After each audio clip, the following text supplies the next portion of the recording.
Welcome to Roots and Resilience. I'm Dr. Tejal. And I'm Dr. Nehal. We have had some incredible conversations with inspiring individuals that we feel compelled to share with you all. Listen with an open mind and an open heart. You never know, you might just pick up a pearl that might spark something in you. Enjoy. Hello, everyone. Welcome back to another episode of Roots and Resilience. And we have the wonderful Dr. Sarovi Davda with us this morning. She is a dentist with a special interest in gums. She's a dental-legal expert for the courts, a mother and an all-round lovely human. We really can't wait to have this wonderful conversation with her. And the theme for today is going to be around hope. It's going to be around rebuilding life. And Sarovi, I know, has got some amazing pearls, so listen on. Welcome, Sarovi. Oh, thank you so much for having me for this opportunity. It's so kind. Really, Thank thank you. We were really excited to have you. And I think one thing even from the first time we met Sarovi, I was like, oh my goodness, I love your voice. You need to record books. And I would actually start listening to books, literally. So let's roll it back to little Sarovi. Tell our listeners all about little Sarovi and a little snapshot into how she got to where she is today. Oh, little Strawberry is really sweet and also a show off. She no, yeah, so she was full of energy. Um, I was incessant not that much has changed. I was incessantly talking, singing, and dancing. I couldn't stop moving. Um, I was a real people pleaser. Like it gave me so much joy to make other people happy.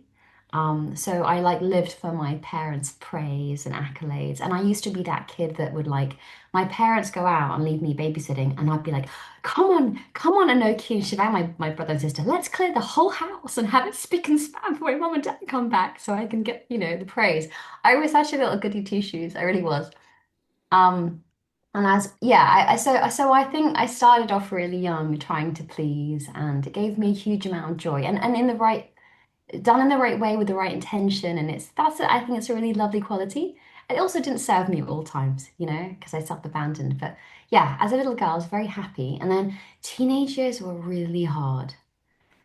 Teenage Sarovi was very lonely, very sad, very insular and isolated. Um, yeah, that they teenage years were really hard. 20s was fun in university with some challenges.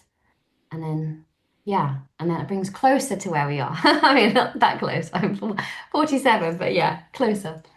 As we sort of explore the whole rebuilding thing, can you give us a little bit of context, if you'd like to share, about what got you to a difficult place and how you sort of rose from there?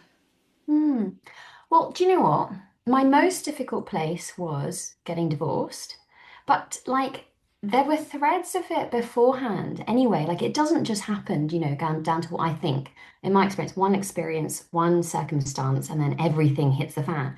There are telling signs before that that are just the preempt. It's almost like if it's not addressed, it just gets bigger and bigger. So, I mean, I mentioned that I used to, like, essentially, as all children do when they're young, make their parents their God. Even we have it in our song. I used to sing at Sunday school every week. Bela vandana mata pita hai. Like, essentially, you make your parents your number one gods, and so that's gets really hard when it comes to individualization as a teenager. You're trying to break away, and it's like you're feeling you're abandoning your creators in some way. And so it always had this push and pull. And I had very loving parents, and also there was a lot of control there. And I speak about this openly with my mom and stuff. We have wonderful conversations about it. And so anything that would veer off what my parents wouldn't want, I really had an internal struggle with. So in terms of difficult times, and I think it's really important. I'm willing to be vulnerable and honest here. It's easy to see the sunny Sarovi, and I am sunny Sarovi. I live a huge amount of my life in serenity and joy and peace. But in my experience, um, I mean, well, no, it's important to see the other side. I've had suicidal ideation.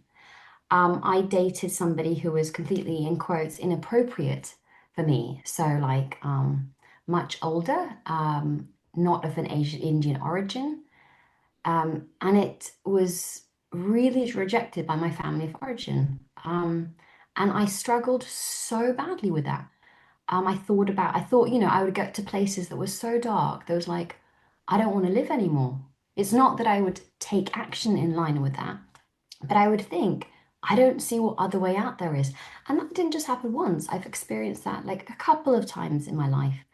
Um, so, the dark, like in my teenage years, that's when kind of like the dark moments were experienced. And I think that only just builds up if they're not addressed as to what I'm bringing to the situation. And if there's not a change of mindset or something else, or really, I mean, for me, it's been a spiritual journey. So bringing God into my life that can do what I can't, I'm powerless against, then like the hope and things, then the changes don't come. So I guess what I'm trying to say is all the tools and the hope and the self-awareness and the self-love I have now comes from breakdown. Literally comes from breakdown.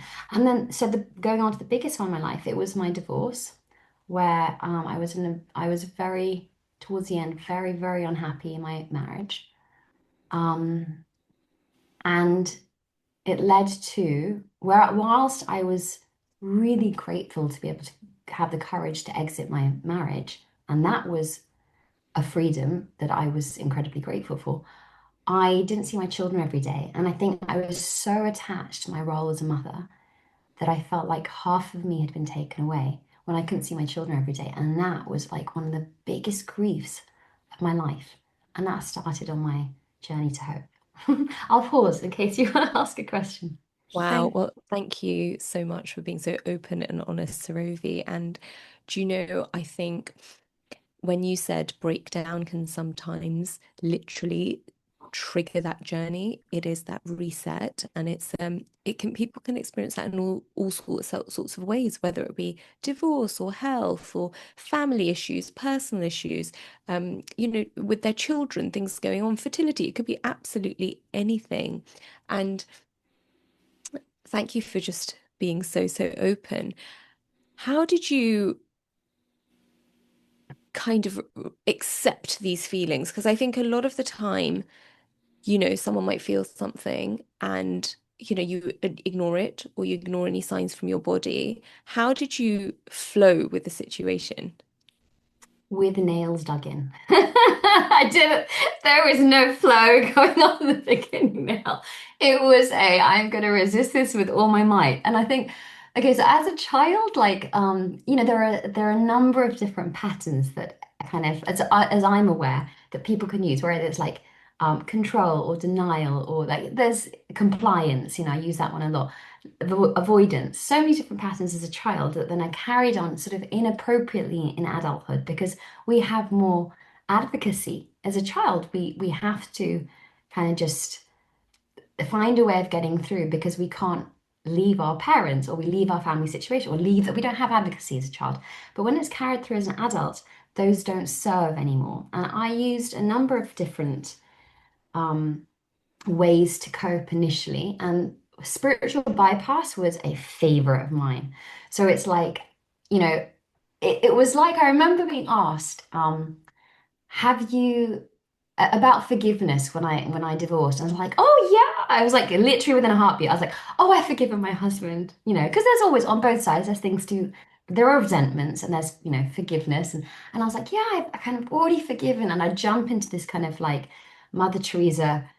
In fact, Mother Teresa was a badass, I've heard, by the way. She's not actually this really meek little little woman that doesn't have a word to say. But I jump into this spiritual bypass of like everything's, I'm fine with everything. And so it was complete denial, essentially. And then when it came to a dear, dear sort of mentor of mine, I had this really big feelings, like essentially a shame spiral. And I rang her up and I was like, okay, so like I've like, outreached about it now and I've journaled all my feelings and I've done like this inventory and I've like I was doing all these things using tools, right? And then she said to me, have you thought about just sitting with the feelings? And I was like, sorry, what? Like, how's that going to happen? So when you say, how did I sit with them? I didn't at the beginning. I found that almost intolerable. until I didn't. And I think it's like with me at least, but with everything, it's a practice. So at the beginning, it's dipping my toe in and being aware that, oh, how interesting. Something big has happened, and all I want to do is clean the bathroom. That's interesting. Like I want to use doing as a way of running for my feelings. And it's the awareness that comes first.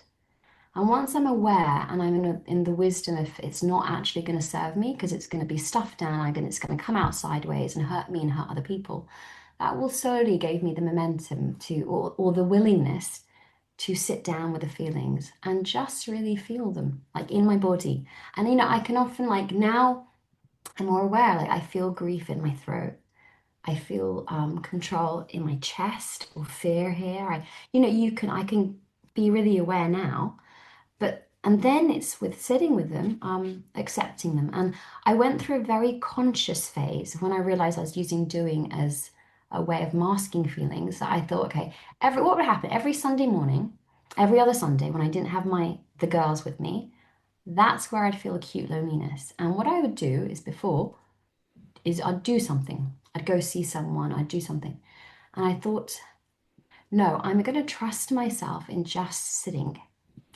And I would cry my eyes out every other Sunday morning. It was like just a thing, and it happened for months.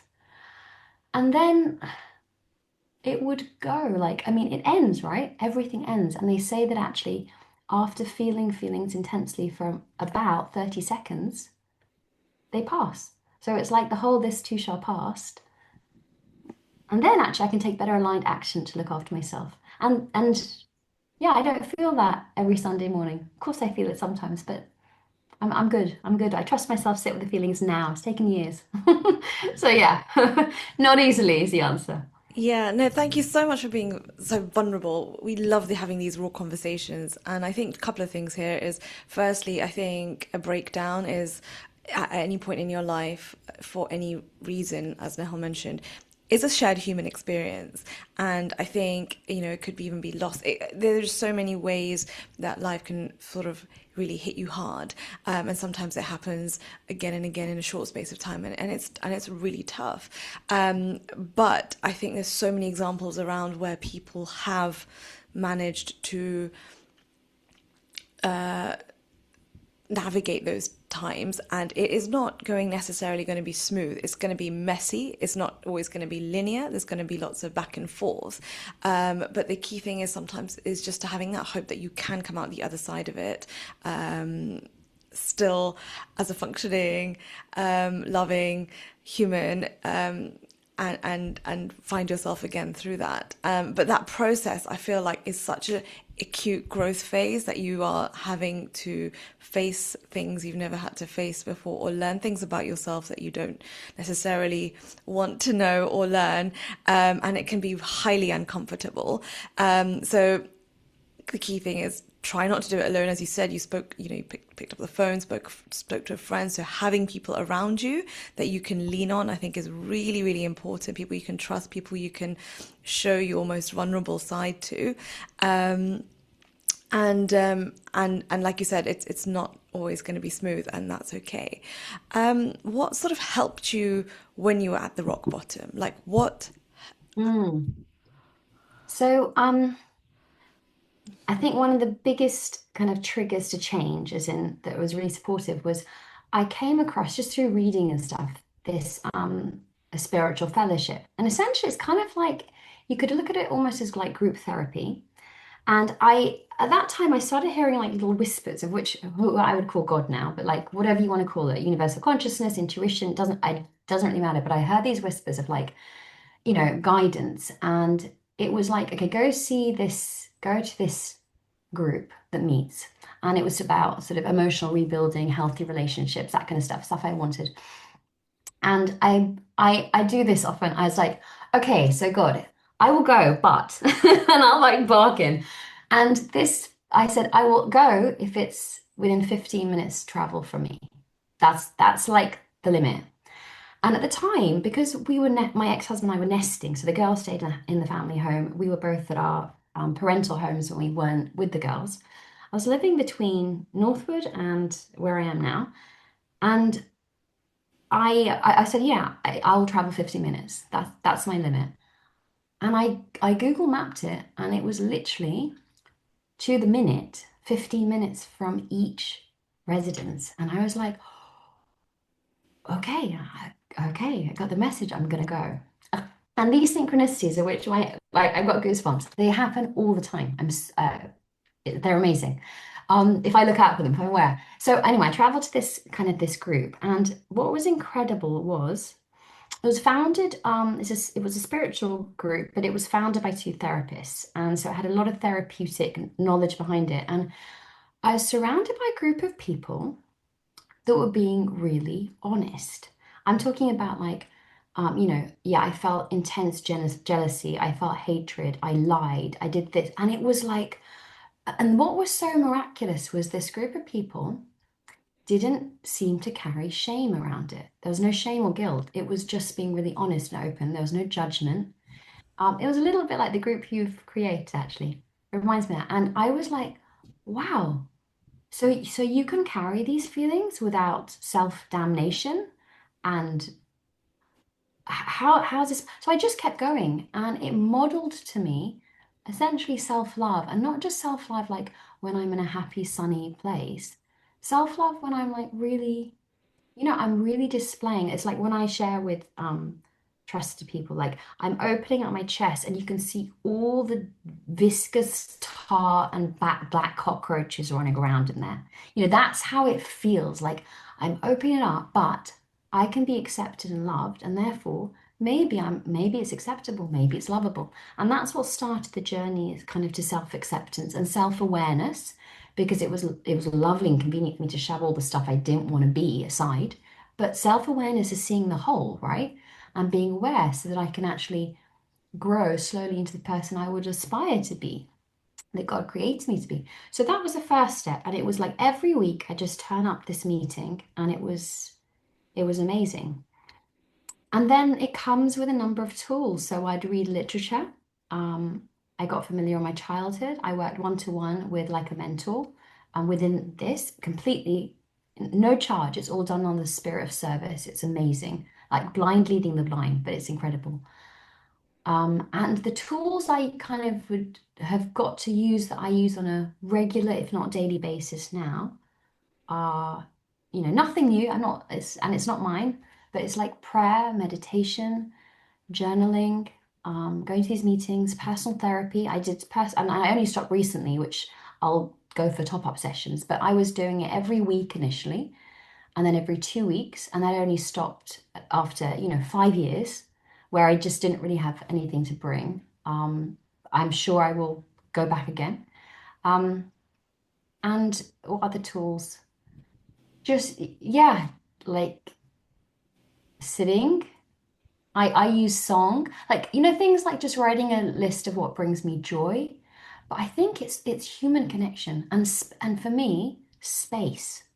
Over the last 3, 4 years, I've made a very, very concerted effort to change the landscape of my life, trusting that I will have enough to meet my needs by creating space in my life. Because if I don't have space, I can't have relationship, whether it's with humans or with my creator. I need space to slow down, and that's where I can be self-aware and watch myself and catch myself when I fall into like, my shortcomings. Yeah, so I guess it's, yeah, things like that. I That's love so that. I love that. And I know that Tejal and I and a lot of our listeners will be able to resonate so deeply.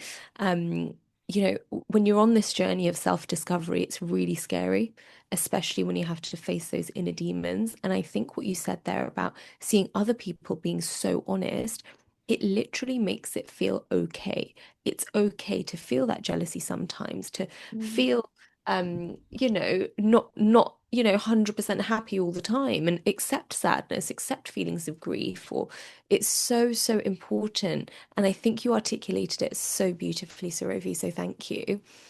Mhm. So you talked about creating space in your life for relationships, and I Mm. really, really feel that's so special and important, because connection is so key to human nature. We are meant to be around people, we are meant to connect, but everyone leads lives where, not everyone knows the neighbors that they live next to or the people on their street. Your kids aren't playing outside. It's that kind of vibe now. When you are creating space, how do you do it? How do you create space? Are you blocking time in your diary? I'm sure our listeners would want to know, how do you create that space to, have coffee with that friend or go for a walk with your parent? How do you do that? Okay, so at the beginning, like all things, with my claws in, like so as in with control. So at the beginning, um, so I, I guess with support. Okay, so I joined a group that was specifically around creating space in a sense because of a compulsion to work, but not work in the sense necessarily just in vocation, which is very easy, but work in terms of like essentially doing, whether it's cleaning the bathroom or meeting a friend even, but to run away from feeling. So using doing as a way to not feel and get to actually know myself. Yeah. So there was a group that was around that. So with support, but at the beginning I did it when I say like with nails and with control, it was like, right, I'm going to look at my diary and I'm going to block, and it was like That diary sounds like me. control. That's It me. was like, yeah, time management program. Yeah. And that worked for a bit until it didn't. Like to me, I'd love to think that just really worked. A bit like, right, I'm going to schedule that on January 1st, I go to the gym every week, and that works for a while for me. It doesn't work forever. It's more about surrender versus control. Um, so at the beginning that happened and then it wouldn't. And then how did it happen? Like slowly and over time. You know what it started with? Okay, this is a really, really powerful tool. So it was with self-awareness, okay, from this little meditation reading I had, which was that asking myself the question before I engage in doing something, can I do this with serenity? And if the answer is no, then don't do it. And it takes a bit of courage and faith. So it would be like I was such a, I'm just gonna, that was like my mantra. I'm just gonna empty the dishwasher before I walk out. I'm just gonna, and then before I know it, I'm on the road, I'm speeding. I mean, another story. Oh my gosh, I could write a book. I end up in court. My divorce lawyer said you're the only client I've ever had that ends up in 1 year being called to civil court, criminal court, and family court. The criminal was because of speeding. Yeah, have nothing more than that. But like, and then I'm speeding on the roads. That's another story. I'm speeding on the road, and like, then I'm late, and then it's like it runs away and causes real problems. And I was like, okay, I'm not gonna do that anymore. And it's how they say 1% difference can change your life. It's like literally just 1% of the angle and you'll end up in a totally different direction. I think that was the start of it because I became so self-aware of how I would time stuff. I'd squeeze stuff into where I didn't have time and have a very childlike concept of time. That part of me hadn't grown up. And it was also very unloving. Like I don't want to stress myself out. I want to live in peace. And yet I was making these decisions every day, every single day, to simply stress myself out. And it's really, I suppose, a very mild form of self-abuse. So that's where it started. And then it naturally began to lead to me making different decisions because I'm like, okay, on a weekend, do I really have time to do those two things in a day? No, I don't. So I would say no. And no became a very powerful way of protecting my space. Then I began to fall in love with space. So, like, one of the affirmations I have that's been a constant for years is serenity is sacrosanct to my being.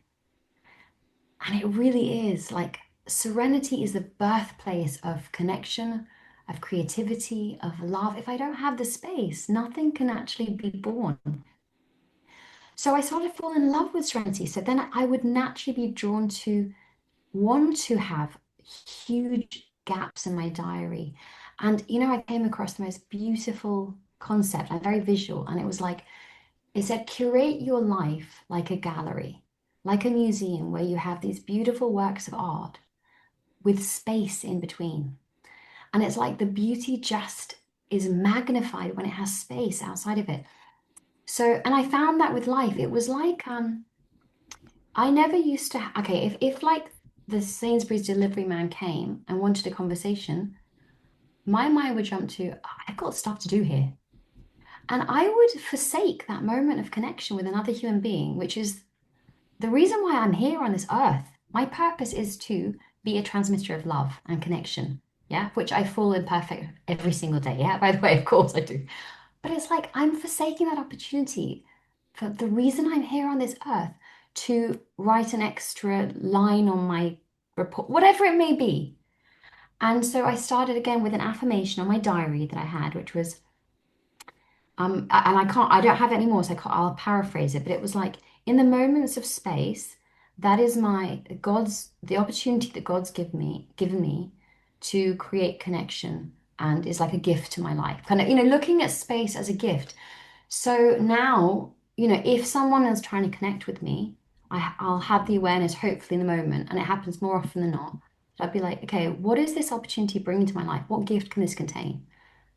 So yeah, that's kind of one of the ways in which I've got there. But that's such an important message there about creating space, because I think society sort of encourages the opposite. Society encourages you to fill up all your space. You get rewarded or maybe validated for being busy, because everyone you ask, and you ask them, how are you? And the first thing they say, oh, I'm so busy, I'm so busy, I'm so busy. And that is what I feel subconsciously people think they need to emulate in order for maybe their worth or for whatever. And actually going against that grain and to say, I don't want to be busy. I want to have space, can be highly, highly unsettling if no one around you perhaps is appreciating that or supporting that. But you are totally right. Creating space is absolutely crucial for inviting in the things that you want in your life or want to do more of. It gives you clarity, and it also just helps you show up as a better person in all your roles, I think. And I think I can highly resonate with what you're saying, because it was only when I gave myself space about 4 years ago, I got clarity about what I wanted to do. I was able to make decisions that were aligned to who I am, what I'm about, my values, and it just led on to this transformation. But there was definitely an element of surrender. But the confidence to surrender also comes from self-acceptance. And that's when I realized, I was like, Tejal, you are not an extrovert. You love your job, but doing it in the way you're doing is just draining the energy out of you. So you need to cut back and step back. And that can be really, really difficult. Accepting things like, I'm going to have to take a pay cut. I'm going to have to, feel like I have to justify to my family or my people around me to be like, well, I don't have the normal societal obligations of family, caring duties or anything like that. How do I justify taking a step back or working part-time? And I think but just those little whispers you talked about earlier, I think are so important. When you tune into that, it's almost like you know what you need, you know what the answers are. But once you create that space, you have the chance to kind of listen to them, and then hopefully have the confidence to go forth. And just a little thing I wanted to add, and I have mentioned this before, perhaps in person, but like you said, you're so focused or hyper fixated on doing that task, you forget that, you completely foresee that opportunity for connection, as you've so beautifully said. But it also happens like when you're so caught up and your body's telling you you need to visit the bathroom. How many times have we just overridden that and just got on with everything, just got on with whatever you're doing. Let me do the next thing or whatever. Oh yes, I know I need to wee, but I'll just wait. And actually doing these things repeatedly, I feel, diminishes your the way your self-esteem in a mild way, in the sense you just stop listening to your needs. And Yeah, it's about respecting yourself, isn't it? Yeah, You're exactly. losing And sometimes just self-respect. starting off with the most minor thing about listening to your body when it needs to visit the bathroom, drop everything and visit the bathroom. I appreciate if you've got young families and you're busy and you're not going to be able to do that 100% of the time. but where possible, that patient can wait, or while you take out 2 minutes to visit the bathroom. So some really, really, really valid points there. Thank you so much, Mm. Sarovi. Nihal, do you Also, want to can I jump just in? that? Yeah, Yeah. I do. I feel like this whole episode, I've just been like doing this major nod inside my body, being like, yes, I hear you, Sarovi. I'm on this journey of self-discovery, and I know Tejal is as well, and I'm sure a lot of our listeners are as well. And what really, really resonates with me is the doing. I am an ultimate like list freak, to-do list freak, and I really struggle being.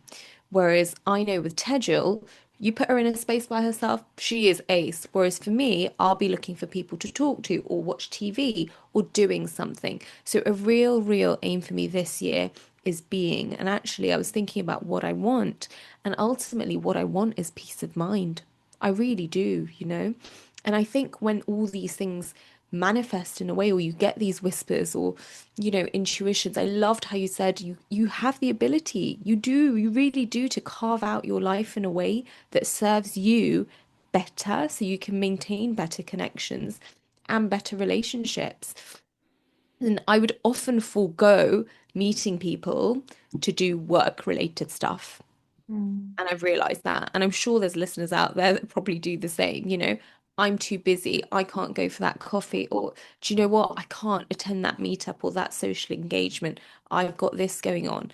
But I really am now trying to make a conscious effort, like you said, to connect because it's so important.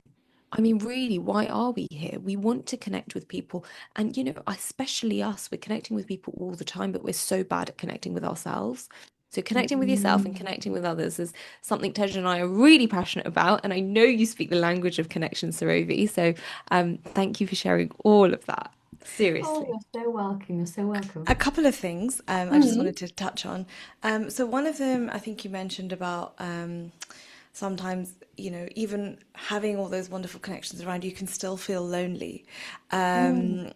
You can still have wonderful colleagues, wonderful families, and all the rest of it, and all the relationships around you can still feel lonely. What do you what sort of tips can you give on? Hey, are you enjoying this episode?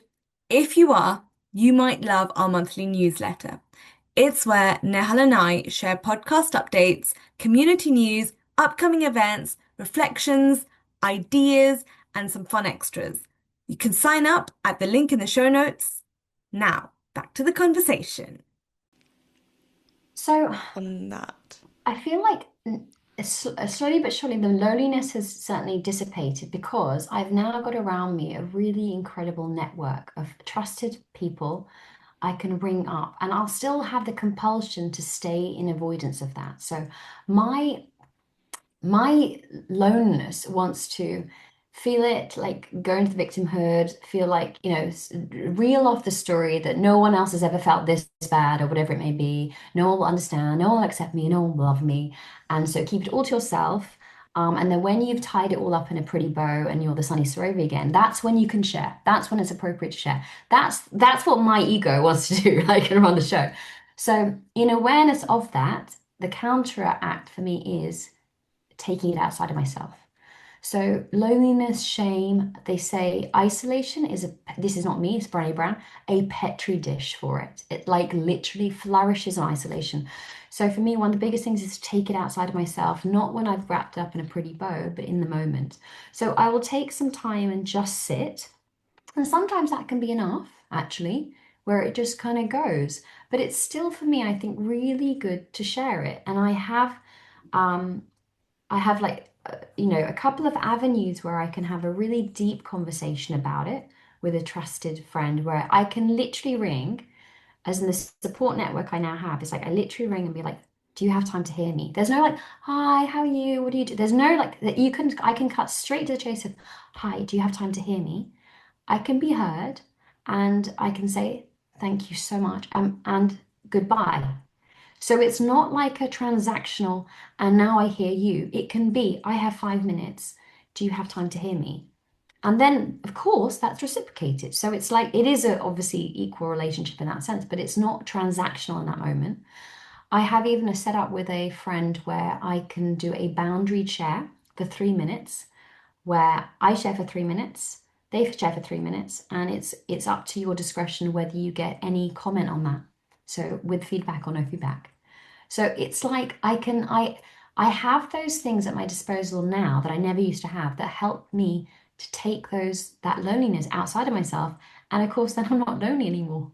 Someone's heard me, someone's accepted me, someone loved me and didn't judge me, and ta-da, like, and that can be one of the solutions. Otherwise, yes, the other tools like journaling and praying and if I go back to prayer and connect with my higher power, then I know that I'm never alone because it's one of my prayers that, I'm never alone.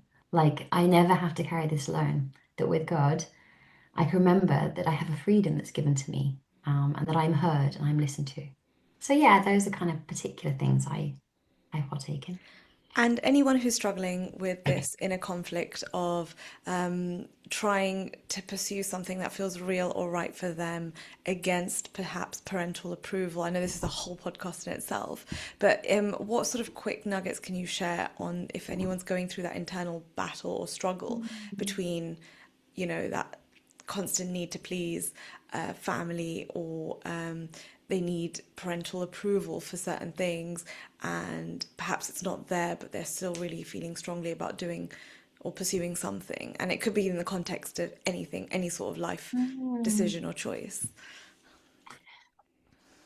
I'd say, like, for me, in my experience, if it's like a little whisper that is in alignment with my authentic self, then it keeps coming up. So it's not like it comes up and then you never hear of it again. If it keeps coming up, then it tends to be like not necessarily this frantic, urgent, like desperate thing, though it could be surrounding a situation that brings that. It's like this knowing, and you keep getting nudged. Then I think it's like a real journey of self-trust that I would be lying if I say, oh, go for it, everything will work out so beautifully. In my experience, it gets really messy initially. Whenever you have an established system, whatever system that is, whether it's a family or work system that is working, maybe incredibly dysfunctionally, but it's still working in the way that everyone has taken their role in that system and it's dysfunctionally operating. Any apple, you rock the apple cart, all the apples spill.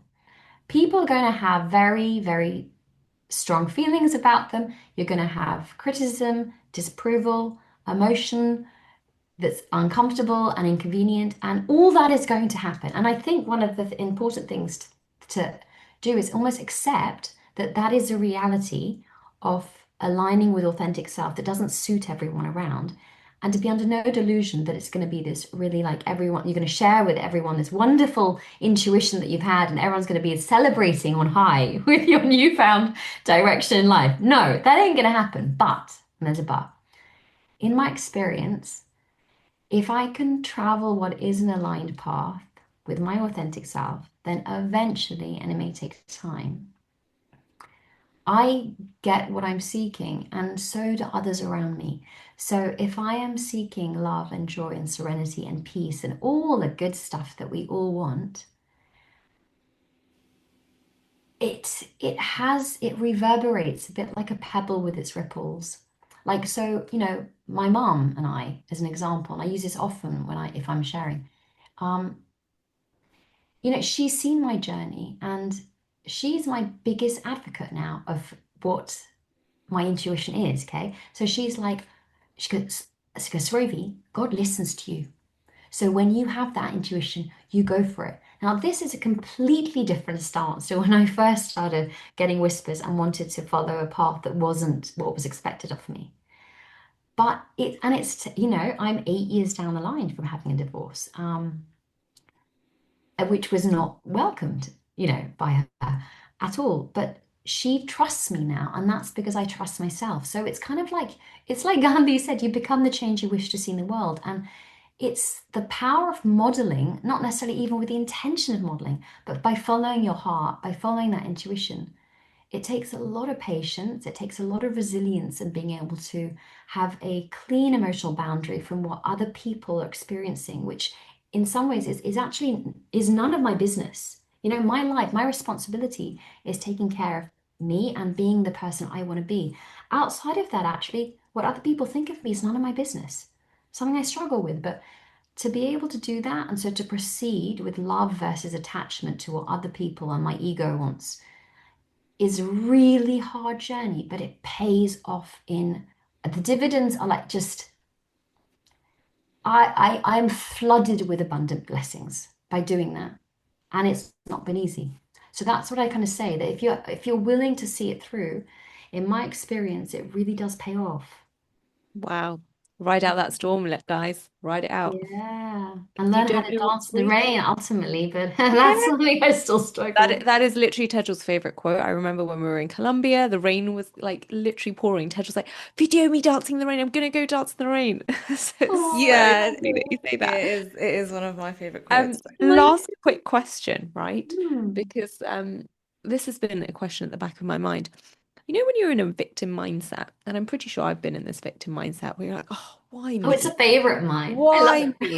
Micah loves it. Yeah. Why is everything happening to me?" And in that Mhm. moment, you genuinely question everything. Your faith, if you believe in religion or you have a Mhm. spiritual guide, you question your friends, your family, you question yourself, you question everything and you doubt yourself. And, almost a bit of self-loathing can even come in. Like, what have Oh, I yeah. done? Why me? If you were to give a couple of tips to anyone who may be going through something like that, what would they be? Mm. Okay, so the first thing I'd say was really feel it. Really feel the victimhood. Um, Initially, okay.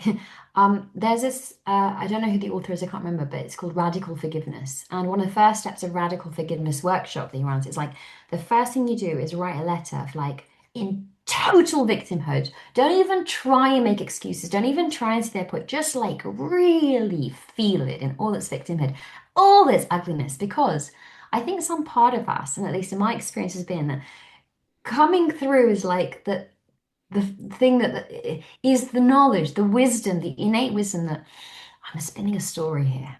Like this is not entirely the truth. And if we really get in there, the truth is more clear to see amongst the real blackness. So wrap yourself in that blanket of thorns, because that's what it is. And it becomes to the forefront of my mind, at least, that yeah, this isn't the entire truth. The other thing is, I think in it is then when it's like it's been felt and there's and really feeling intensely, it lasts longer. And then once that comes to its end, the emotion of it, start asking different questions, more empowering questions, because actually victimhood is a real it's very false empowerment. It's incredibly disempowering because when you're in victimhood, there is no movement from that. You're not in charge of your life. You are just of circumstance. You are controlled by a puppeteer, whatever it may be. There is no movement from that. So it's incredibly disempowering. So perhaps ask different questions as opposed to like, why is this happening to me? In terms of what could this bring me? Um, that may be a better question. And I do this thing sometimes of called facts and feelings, and it separates the kind of intense emotion and the actual reality of the situation. So I write down the feelings and I write down the facts. And what that can help me do is figure out where I'm adding the suffering. Okay, so there's pain. Life happens. Life, it can be really hard, giving us very difficult circumstances. But what I tend to do is, on top of the pain, I'll stuff a whole lot of suffering, which is my bit. I'll like make it bigger. I'll catastrophize. I'll worry about things that haven't happened. I'll exaggerate the circumstance. I'll do whatever it is to swell up that victimhood because of that false sense of control and empowerment. So the facts and feelings help me realize, oh yeah, okay, so that's what's actually happening. It's really hard and really bad. That's all I'm adding to it. So it disengages me slightly from it. And then again, it's difficult because it's a journey for me that's taken so long, but I do have a belief that, and I heard it recently, and it meant so much to me. It was like, if I knew everything that God knew, I would make exactly the same choices.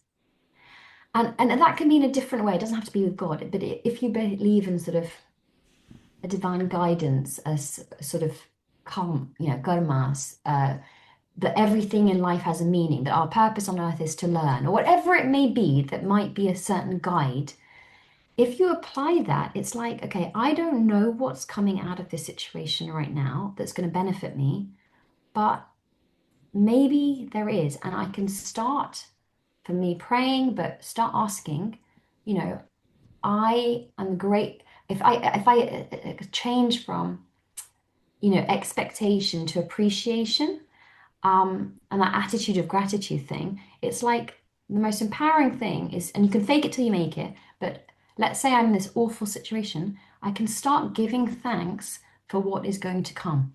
And it's complete fake it till you make it, because obviously at the time I'm like, I hate this, I'm angry at the world, and blah, blah. But if you start, that affirmation has that, on a neurological level, obviously neuroplasticity, can help shift a mindset until the fake it is the make it. And then the thing is that when everything I've experienced in life, and I keep a journal and I review it and I write down the miracles that have happened in my life, from literally the smallest thing, like a little voucher, to the massive things, or will be contract, whatever it may be. I'll write down these miracles and review them, and I'll get more into gratitude. And every time, if I look back on my life, the most awful times, they have led to the most amazing blessings in my life. So I didn't know it then, but life in itself gives the feedback that I couldn't see why that happened, but I know it now. So if it's happened a million times before, and I can remind myself, why couldn't I allow the small crack of light of opportunity that could be what's happening now? And I'm still faking it till I make it, because I'm like, well, still rubbish. I still don't see the outcome. But if I could open my heart to, this will end, so this too shall pass. I'm not alone. And maybe this could lead me to exactly where I want to be, but just can't see it. And yeah, maybe that might shift even that 1%. I That's a think that will. I really think that will. Thank you for those immensely practical, honest, and amazing tips. Wow, Sarovi. So I'll hand over to Tejal for our final conclusion as we conclude the episode. As we conclude the episode, Sarovi, it's been delightful having you here. Thank you so much for being here. Um, if there was one nugget of everything you've said, or anything else that you feel resonates with you, that you feel like can really help elevate someone's journey, or a message you want to leave our listeners, what would that one message be? Mm.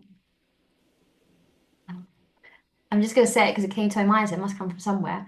It comes from the Cinderella movie. Have courage and be kind, and have courage. And courage doesn't always look like doing big things and achieving big stuff. Courage means being honest, and being courageous also means being honest, not just to yourself, to others. So have courage and be kind. Yeah. Thank you. Thank you so much. You're welcome. Thank you so much. Thanks for tuning in. If you enjoy this episode, don't forget to hit follow on Spotify or Apple Podcasts, and to hit subscribe on YouTube so that you never miss a new one. It really helps if you rate and review the show, and if you found this episode valuable, share it with a friend, family member, or colleague. We appreciate your support, and we'll catch you next time. Bye bye.